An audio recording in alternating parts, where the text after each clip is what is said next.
fait, ça s'agrandira sur les côtés, la soudure, la peinture. Du parking, ça c'est partie d'expédition. Oui, donc on a 2 zones d'expédition. Vous voyez quelques petits camions. Cette maquette que cette usine est évolutive, c'est-à-dire qu'on est en mesure d'augmenter la capacité de production sur le terrain. Et puis, comme il s'agit aujourd'hui d'une cérémonie de présentation du chantier, quelques éléments sur le chantier. C'est un chantier en tout, terrassement complet, qui durera 2 ans et demi, 30 mois.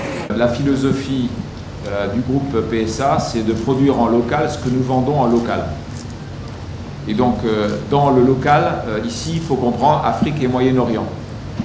Monsieur Jean-Christophe Kemar est d'ailleurs le patron de cette région, c'est la raison pour laquelle c'est lui qui assure la conduite de nos opérations. Et donc, nous sommes ici dans cette approche qui est très simple et je crois très saine. Nous voulons fabriquer en Afrique et au Moyen-Orient les véhicules que nous allons vendre en Afrique et au Moyen-Orient. C'est ça notre philosophie, puisqu'elle permet du point de vue économique, et vous êtes un expert économiste, elle nous permet de nous protéger d'un certain nombre de fluctuations, elle nous permet de minimiser nos coûts logistiques, elle nous permet aussi, dans certains cas, de ne pas être les victimes d'un certain nombre de barrières douanières. Eh bien, ça, c'est la philosophie. Donc, nous allons produire dans cette usine des véhicules sur une plateforme qui est une plateforme totalement nouvelle, qui s'appelle la plateforme CMP. C'est un gage de modernité, mais c'est surtout un gage de respect. Nous fabriquons en Afrique et au Moyen-Orient des véhicules au meilleur niveau de technologie et de modernité, au meilleur standard de qualité, de sécurité et de confort, pour apporter à nos consommateurs africains, évidemment, tout ce qu'ils attendent de nous. Alors ce moment est, comme vous l'avez bien compris, symbolique, important et historique. Suite aux orientations de Sa Majesté, nous avons avancé sur le projet de PSA pour la construction d'une usine importante au Maroc avec un capacitaire de 200 000 véhicules par an. Il était question au départ, à la demande de PSA, d'être à Tanger. Mais Sa Majesté a souhaité que la régionalisation soit mise en œuvre et que très rapidement on installe le maximum d'opérateurs dans des régions différentes de celles qu'on a l'habitude de faire.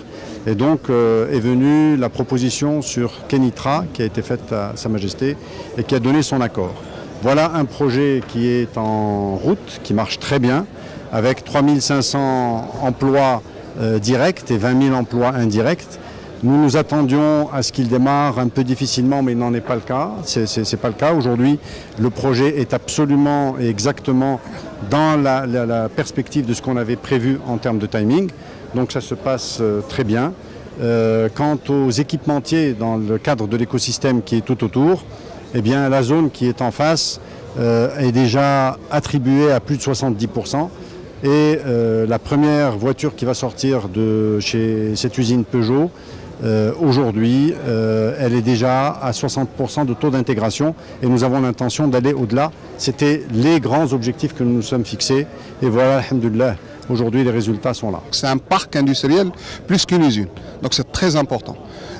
Deuxièmement, وهو أنه عنده واحد الأثر كبير جدا على مستوى الاجتماعي 3500 ديال المناصب المباشرة و20000 وهذا واحد الأثر اجتماعي كبير على المنطقة ولكن أيضا أثر كبير جدا على مدينة القنيطرة لأن غنكونوا مطالبين بتحسين الخدمات لأن هناك نخبة ستستقر في المدينة يعني اللي غادي تكون مرتبطة بهذا المشروع وبالمنطقة الصناعية وبالتالي نحن مضطرون باش نطوروا الفندقة نطوروا يعني المطاعم باش نطوروا لي بارك يعني دو سبور لي بارك دو فامي فاذا سي توت اون ديناميك سوسيال ايكونوميك اندستريال et même logistique qui va se développer autour de ce projet donc qui va rendre Kenitra et la zone visible à l'échelle internationale et ça c'est un grand challenge pour nous.